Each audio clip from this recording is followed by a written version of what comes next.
information, a knowledge of self. For instance, if the average so-called Negro, he doesn't think that he can go into business and provide jobs for himself. And because of this, he thinks that he can only get a job from the white man, or he can only get clothes from the white man, or he can only get food from the white man.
Habaragani, which means in Swahili, what's the news? The news today is we welcome you to Satora's Black History Corner. I am your host, Catherine Hunter Williams, and normally I have a co-host, Catherine Blake, but she had to attend a funeral today that was being held at her church for, I think the lady's name is Alveda, oh God, I forgot her name. Timmons, Alveda Timmons. So pray for Alveda Timmons' Alveta, or it might be Alveda Timmons' family. Keep them strong. Glory. Had a hard time with that name. Today I'm going to tell you our story about Lenora Crowdy, Father Norman Dukette, and just a couple of farewell pictures we will show you of President Obama and the First Lady Michelle Obama. All right, so let's get it on, John. My first person I'm going to talk about today would be Father Norman Dukette.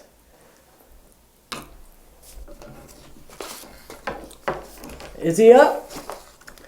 All right. Father Norman Anthony Dukette was the first black priest of the Archdiocese of Detroit. The Duke, as he was called by his friends, was born November 11, 1890 in Washington, D.C. to John Henry Duquette and Latita Greenleaf Duquette. During his middle school years, Norman moved to Detroit and met Reverend Joseph C. Woost, SSSP, and I'm not sure what that acronym is for, pastor of Old St. Mary's Parish downtown.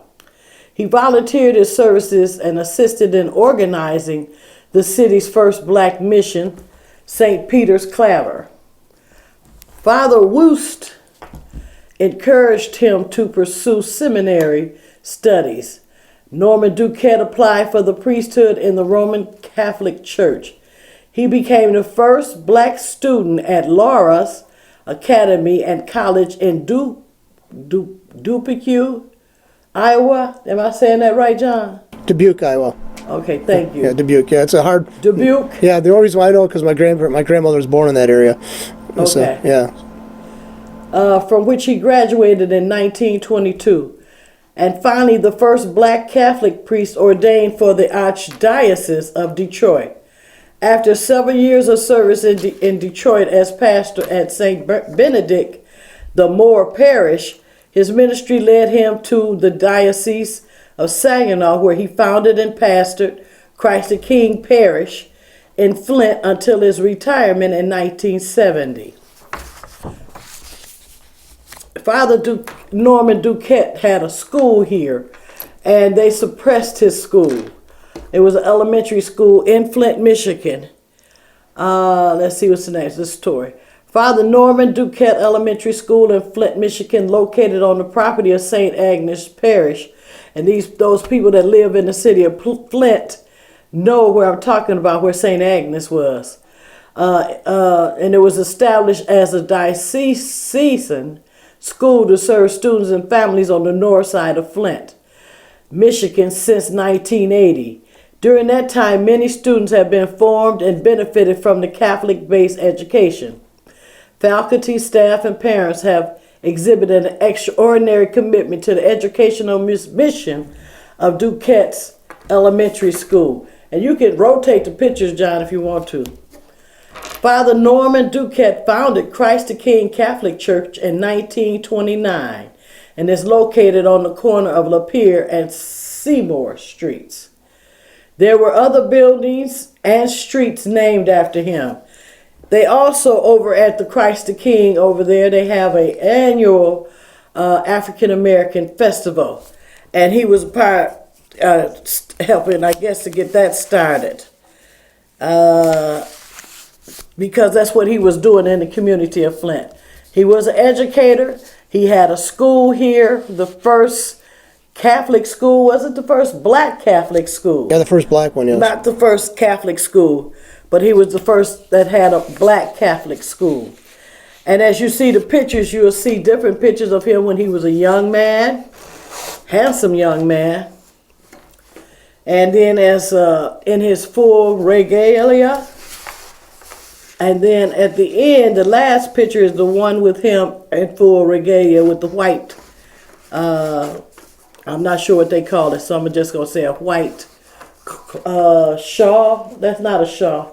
I think that's called a cope. I think it's called a cope, C-O-P-E. A C-O-P-E? I think that's called a cope, yeah. That's what we think it is. That's John say think, so I know he is not quite sure that's it. That's right, because I see the vestments of the Roman Catholic Church priest, there's like, they change them according to the Advent season, the colors, and they also have a variation even on their basic, what we'd say the uniform, like the cassock or whatever. There's variations on that, and they have labels for those. It depends too on your country, it depends on years of service, and then also depends on their rank, in the church and stuff like that. They have like little nuances on their clothing. Did you know with that? So I'm not really up on all of that, but I think that's called a cope, yes. Okay, yeah. Thank you. I know this though, have you ever heard this one, John? You know why they wear black robes in the Baptist churches? Is it for to keep equality, isn't it? To establish the equality amongst people? That's what the Presbyterians do. No. This is what I was told, and I said I haven't seen this biblically, but they wear the black robes to remind you that you sin. You ever heard that one? It could be. That the color color changes, especially liturgical garb is significant. The color change, Yeah, but I don't see if you're into the grace of Jesus Christ, we've forgiven of our sins. So why would you want to continually to remind us by having us wearing robes? I know. The Presbyterian Church. I used to go to. I know, but the Presbyterian Church I know wears that. So that basically, their suit is not being the one being noticed. It's basically just a uniform color to look at. They want to reduce their rank and to draw attention to what they're saying rather than what they're wearing. So that's the reason why they wore robes. But I didn't know that about that. That was the reason I was told that they wear this black robe to remind you of sin, and that the collar, that that they have a white collar on, is to remind you that you are a slave to Jesus Christ. I just put me in the red robe. That symbolizes the blood of Jesus. You know what I mean? Some things I just don't understand, and if you're still under the law, then that's the kind of thinking that you have. Where to remind you, because that's what they do, remind you of your sin all the time. We know we sin, don't need to be reminded. Plus Jesus freed us from that sin, and the Lord says in Hebrew that he does not remember our sins or iniquities anymore. He threw it away from us. So why would you as a man want to remind us of our sin? But I'm getting off. Because I got off because we was talking about what Father Duquette had on. So I just want to leave that story alone. I'm done with his story. Also that he has buildings and he has streets named after him, have been named after him. And you could ride around the city of Flint. I think over at the Father Duquette, it's a building down there off of 5th and North Saginaw where senior citizens stay. And then it's a street over in that area, I think, called Father Duquette. Because this makes sense to me. I think I've seen it back there, yeah. Yeah. In the side area off of North Saginaw Street, yeah. So just remember Father Norman Anthony Dukette, and we call him Flint's own because he came here and opened up an elementary school for black children through the Catholic Church. They had schools here because I had people that I grew up with that went to St. Michael's. They had a school at St. Michael's, and I had friends that I grew up with that went to that school.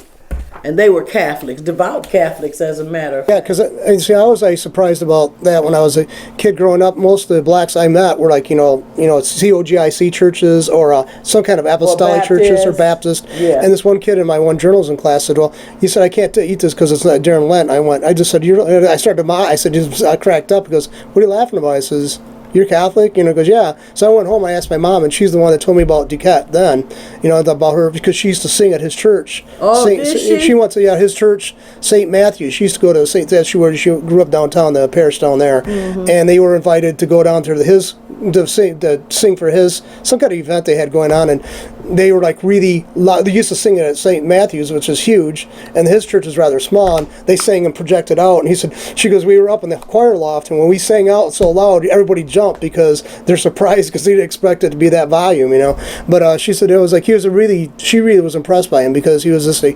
affable, very polite, very well educated priest, and she grew up around a lot of priests, so she was really impressed by the standards he had. So, well,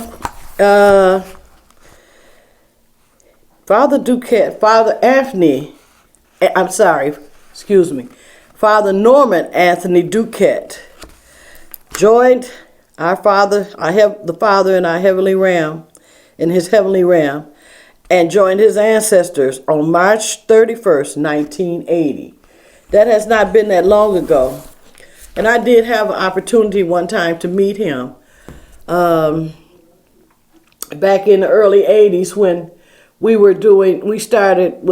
had started our Black American Festival up in the city of Flint called Keep On Keeping On. And it had several other names. And then they had called me over to Christ the King at that time. I don't forgot who the chairperson of that festival was. Called me over to help them get it going on, and I went and helped them kind of set it up. But they kept everything in line with what Father Duquette was about, and one of them was to keep the history going on, to also keep the festivals going on, and they used to have. Once upon a time, they used to have classes there, I think, over at Christ the King. Don't quote me on that because I'm not sure. But they still have traditional church over there. I've been to their church's service. I've been over there to breakfast. I went to breakfast with the mayor over there. And it's a nice church. Not sure if I could handle the preaching of it, though, but it's okay. All right, let's go on a little further and talk about Miss Lenora Crowdy. Lenora Crowdy. Let's remember her. Lenora Crowdy, a longtime educator and administrator of the Flint School District, community leader, and the longest serving member and chairperson, and this is the truth, of the Mott Community College Board of Trustees. She joined the realm of our Heavenly Father and her ancestors on Thursday, January 19th, at the Regency at Grand Blanc Nursing Home. She was 81 years old. Lenore was a good friend of mine when she was out there. She was very active in the community. Not only was she active as far as being the chair of Mott Community College, but she was also active in community politics. But if when she run for it, you have to run for the position of Mott Community College chairperson. So that put her out there in the community and all that, and it I got to meet her during the time of I was very politically active in the early 80s, late 70s, early 80s and on, and I still get active, but it has to be things that I choose to be involved in, not things that just run around here like I did when I first got involved actively in the community and was on everything. But that's where I met her at, and she was a very good friend of mine, and she supported me when she was alive. She was a very down-to-earth person, very friendly. She will be truly missed. Hallelujah. During her tenure as chair, she worked with 6 Mott Community College presidents, helping lead the college through periods of financial difficulty to record enrollment levels, and a designation by the Aspen Institute as one of the 10 best community colleges in the nation. Croudy resigned from the board at the end of 2016, so she wasn't gone from there long. She was a single-parent mom and raised 2 boys successfully in Flint, where there's a lot of chance to go down the wrong path, said her son, Sean Croudy, who now works as a behavioral specialist at the Flint Northwestern High School. Everyone knows everything she did was to help mankind. She really did, because she helped me, and like I said, she supported me. No matter your race or who you were, she showed me how to look out for others. Lenora Crowdy received numerous awards highlighting her career of public service, including 2015 Trustee of the Year by the American Association for Women in the Community College, and the 2004 Don Regal Community Service Award from the Flint Jewish Federation. Ms. Croudy believed that Mott Community College was the best college in the city, state, nation, and beyond, and she made sure to tell that to everyone.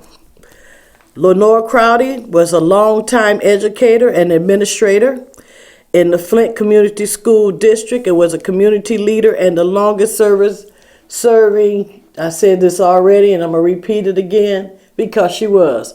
Lenore was on that board, seemed like to me, forever. Once she got there, man, she was there. There for 30 years, wasn't she? Huh? Over 30 years, wasn't it? I'm sorry. It was over 30 years, wasn't she? Yeah. Yeah. She was on that board. It said she worked with 6 Mott Community College presidents. That's quite a few. Yeah. Yep. She was there a while. And she was an active worker in the community, but also in the educational field and also politically. She was out there. And when I would see her, I'd be just so glad to see her. She had got ill. I think the last time I seen her, I heard that she had cancer and she had gotten ill. And you could see it in her, when that happened to her. I think it came as a surprise because I remember somebody mentioning that she had resigned or something like that.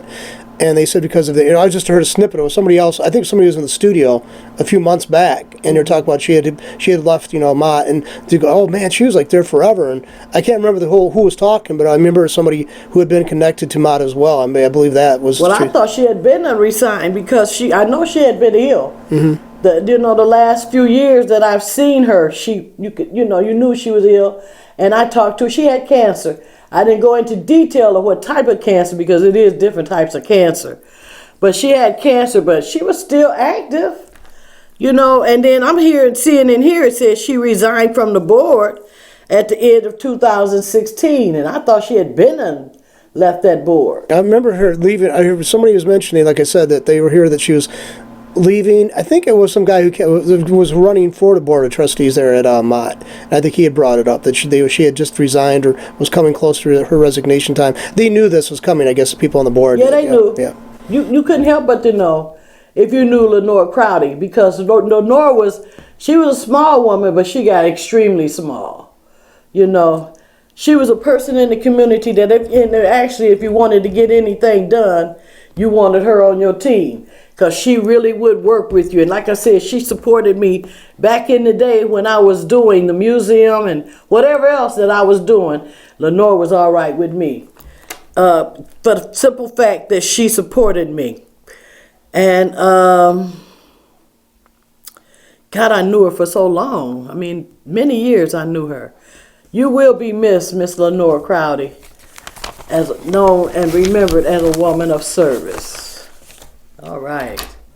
Okay, let's move on. I think I got a little 10 minutes to go. Let's go to Obama. And I don't have a lot on him. I don't know which picture you're showing. The first Is it one? him with the Just by suit himself. on? Yeah, the suit on, yep. Okay. Now I'm just going off the cuff with this because I don't have his full history nor Michelle's.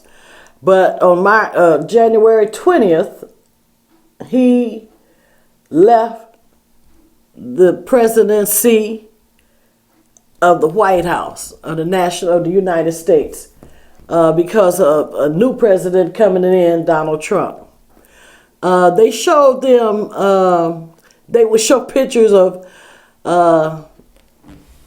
this. I don't know if y'all seen it on Facebook. It shows this and then that, or this and then. It would show pictures of Donald Trump with him and his wife standing there, looking stiff, not showing any love between each other. Donald was not a gentleman to her. And then they would show President Obama when his wife came up, how he kissed her, how he helped her out the car and opened the door for her to help her out the car. They just showed a lot of love. And then when they did the thing about Donald Trump got out the car, walked on up to shake hands with the president, then Obama, and his wife came around from the other side of the car and walked up there by herself. He did not wait for her. He did not help her up the stairs. He didn't do anything. So it's a big difference in this president that we have today, Donald Trump, than we had with President Obama. And, you know, I'm seeing that what I seen on Facebook is that people have not gotten enough of him.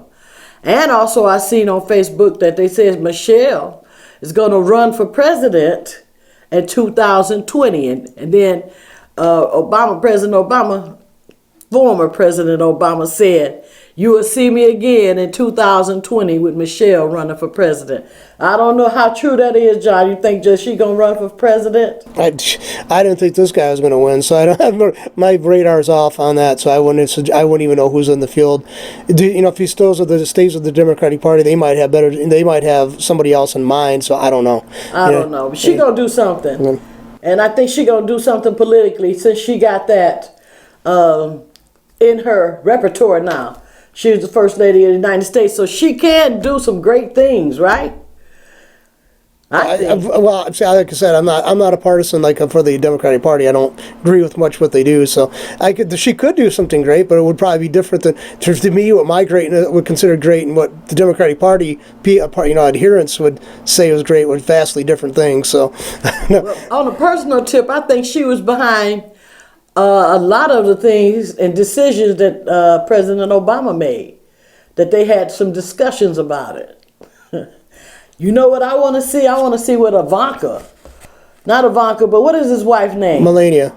Who? Melania. Melania. Melania. Right. Donald Trump's wife. I want to see what she's going to do. What's she going to undertake?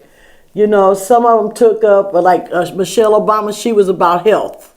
And then Lady Bird Johnson, she was about land and flowers and all that kind of stuff. Yeah, she also helped LBJ's wife, Lady Bird. She had I think she's the one that was instrumental in getting the passage of a law that prohibited concentration of billboards along the highway. She didn't want to see that, Yeah. She thought that was like taking up the landscape rather than let people just let see the landscape, I think, if I recall correctly, that was like 30 years ago. I covered that in a class, but 35 years ago. Yeah. Long time ago. So. Well, every president's wife do something. Well, yeah, it was a bunch of Republican congressmen's wives that actually started the National Endowment for the Arts back in the 50s, I think it was. So it was, there's the wives of the, congressmen and senators and the president have had an unofficial but yet very important role in legislation formulation and everything I else. just want to see what she's gonna do. You know. But anyway, that's a whole nother discussion. That's why watch the program What's Going On with political pundit Dr. George Moss, and he could tell you some stuff. Because I think when I came in, he was talking about global. There's a global kind of war, not war, but what they call it when you're rioting and stuff going on since Donald Trump, the day of his inauguration. Yeah, it's been, there's been like events all over the world, like the march of the women in D.C. here in the United States. There's been marches in Australia similar to that, with the same, with the same topics being, hot topics for them. So, this seems like a coordinated effort, to protest. Oh, maybe there's an international movement. I don't know. It's I don't know either, but I do know it was 500,000 women. That's 500,000 women that came together to march in Washington on the inauguration day of Donald Trump. Yeah. Anyway, can you go to the next picture of President Obama and his wife? Yes, sir. It's up. It's up. And I'm going to do this real quickly. President Obama was the first black president of the United States, and he served a 2-term, leaving the White House on January 20th, 2017. The picture you're looking at now is when they first met and got together. They were just that was their first marriage, when they first got married. That's they had a movie that covered that too. Then they just released a couple months ago. I didn't get to see that though. It's probably coming on DVD or something like that. You know what got me with it? Why I wanted to show that is that their love stood the test of time, because he was such a loving. They both were such a loving couple. They displayed it. Let's put it that way. What they call it, public display of affection. PDAs, yeah. Yeah, they showed their affection toward each other.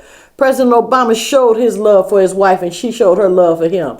And they really didn't care who seen it, because sometimes it was like it was just them by themselves in their room. So that picture is about their love when they were young. Both of them were very young. Before all of this came about, their love stood the test of time. All right. All right. So that was a good one. Okay, we have told you our story about Father Norman Anthony Dukette, Lenora Crowdy, and saying farewell to President Obama and Michelle Obama. And I'm sure we have not heard the end of their legacy.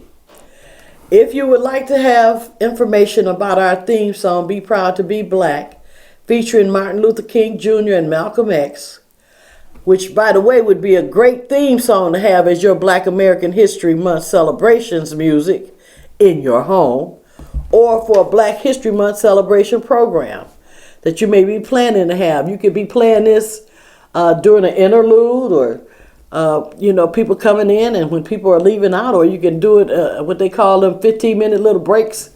It's all about how long the program is, and this music could be playing. It's an awesome, awesome CD. So if you want to receive this CD, contact TP Productions at 810-962-3258. That's 810-962-3258.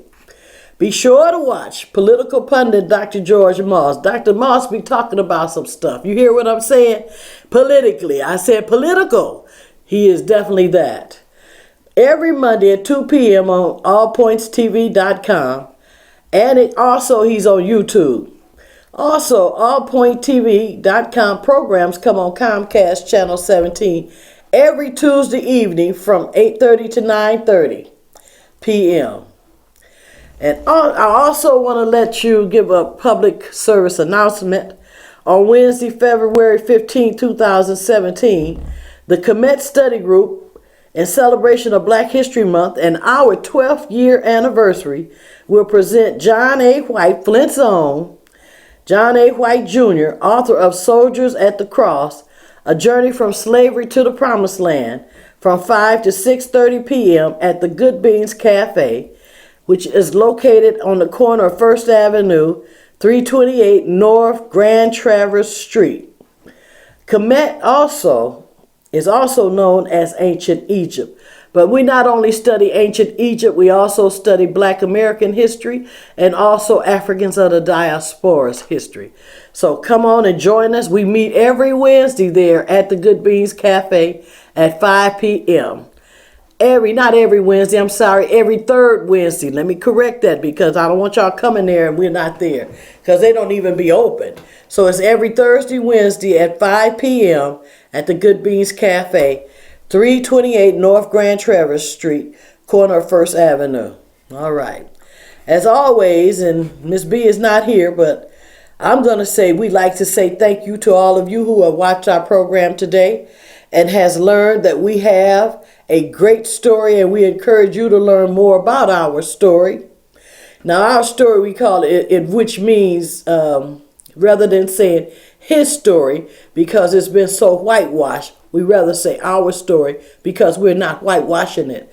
We're telling you what we know to be the truth about our story, which is our Black American heritage and culture. All right. Until next time, we want you to know and always remember that Black Americans are a strong, resilient, proud people, and that no one can keep us down. Be proud to be Black and always keep on keeping on with us. Hotep, which means peace.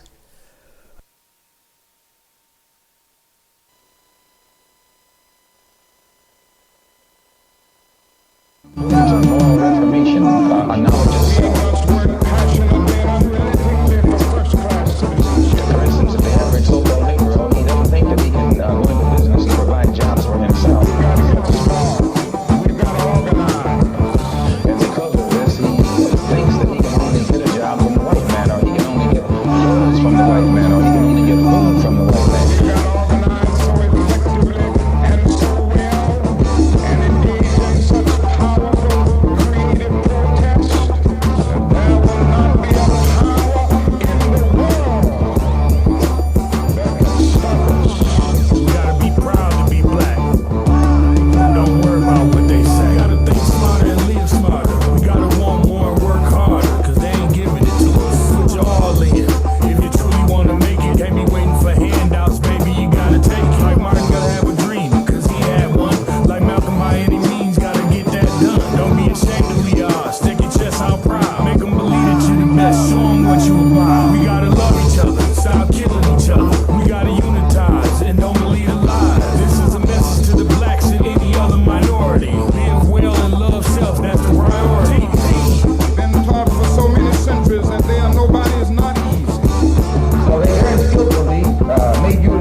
While we have it.